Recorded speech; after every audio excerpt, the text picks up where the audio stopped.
হরে কৃষ্ণ। আমার সকল বৈষ্ণব ভক্তবৃন্দের চরণে কোটি কোটি ধন্যবাদ প্রণাম। তো আজ হচ্ছে যোগিনী একাদশী। আমি আজকে যোগিনী একাদশীর ব্রত মাহাত্ম্য পাঠ করছি, আপনারা তা কৃপা করে শ্রবণ করুন।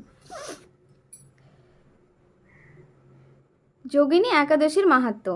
যোগিনী একাদশী ব্রহ্মবৈবর্ত পুরাণে আষাঢ় মাসের কৃষ্ণপক্ষের একাদশী ব্রত মাহাত্ম্য যুধিষ্ঠির শ্রীকৃষ্ণ সংবাদ রূপে বর্ণিত আছে।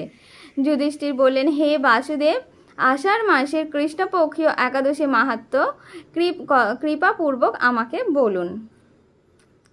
শ্রীকৃষ্ণ বললেন, হে মহারাজ, সকল পাপ বিনাশিনী ও মুক্তিপ্রদ এই উত্তম ব্রতের কথা বলছি, আপনি শ্রবণ করুন।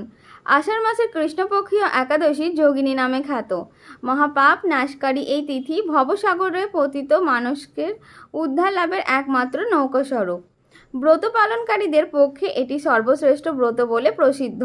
এই প্রসঙ্গে আপনাকে একটি পবিত্র পৌরাণিক কাহিনী বলছি। অলকানগরে শিবভক্ত পরায়ণ কুবের নামে এক রাজা ছিল। তিনি প্রত্যহ শিব পূজা করতেন। তার হেমমালী নামে একজন মালী ছিল। প্রতিদিন শিব পূজার জন্য মানস সরোবর থেকে সে ফুল তুলে যক্ষরাজ কুবেরকে দিত। বিশালাক্ষী নামে হেমমালীর এক পরমা রূপবতী পত্নী ছিল। সে তার সুন্দরী পত্নীর প্রতি অত্যন্ত আসক্ত ছিল। একদিন সে তার স্ত্রীর প্রতি কামাসক্ত হয়ে পড়ল। রাজভবনে যাবার কথা ভুলে গেল। বেলা 2 প্রহর অতীত হলো। অর্চনের সময় চলে যাচ্ছে দেখে রাজা ক্রুদ্ধ হলেন। মালির বিলম্বনের কারণে অনুসন্ধানে এক দূত প্রেরণ করলেন।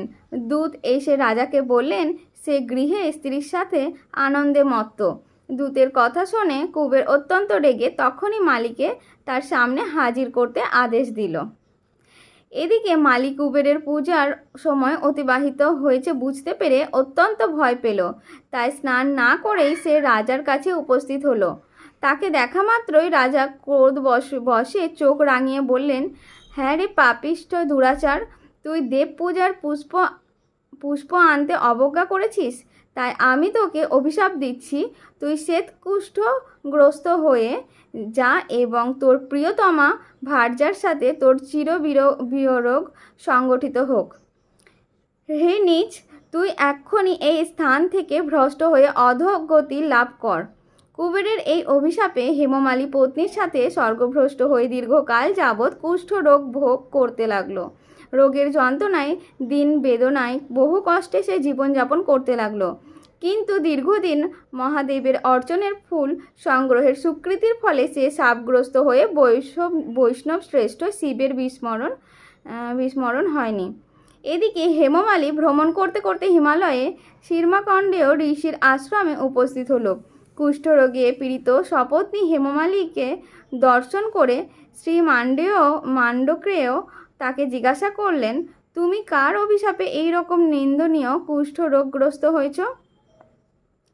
সে উত্তর দিল, হে মুনিবর, রাজা ধনুকুবের আমি ভৃত্য ছিলাম। আমার নাম হেমমালী। আমি প্রত্যহ মানস সরোবর থেকে ফুল তুলে শিব পূজার জন্য রাজাকে দিতাম। কিন্তু দুর্ভাগ্যক্রমে একদিন স্ত্রীর মনোরঞ্জনে হেতু কামাসক্ত হওয়ায় সেই ফুল দিতে বিলম্ব হয়। রাজার অভিশাপে এই রকম দুর্দশাগ্রস্ত হয়েছি। পরোপকারী সাধুগণের স্বাভাবিক কর্ম।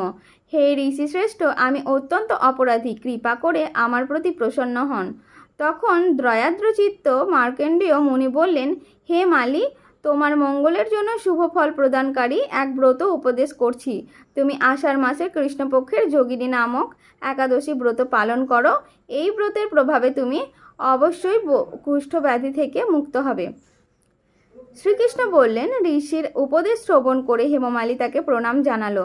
পরে অত্যন্ত আনন্দে ঋষির আদেশ মতো নিষ্ঠার সঙ্গে যোগিনী একাদশী ব্রত পালন করলো।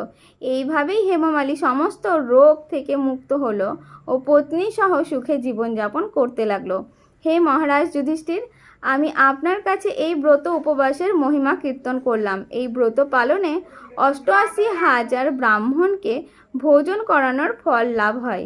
যে ব্যক্তি এই মহাপাপ বিনাশকারী ও পূর্ণ ফল প্রদায়িনী যোগিনী একাদশীর কথা পাঠ এবং শ্রবণ করে সে অচিরেই সর্বপাপ থেকে মুক্ত হবে।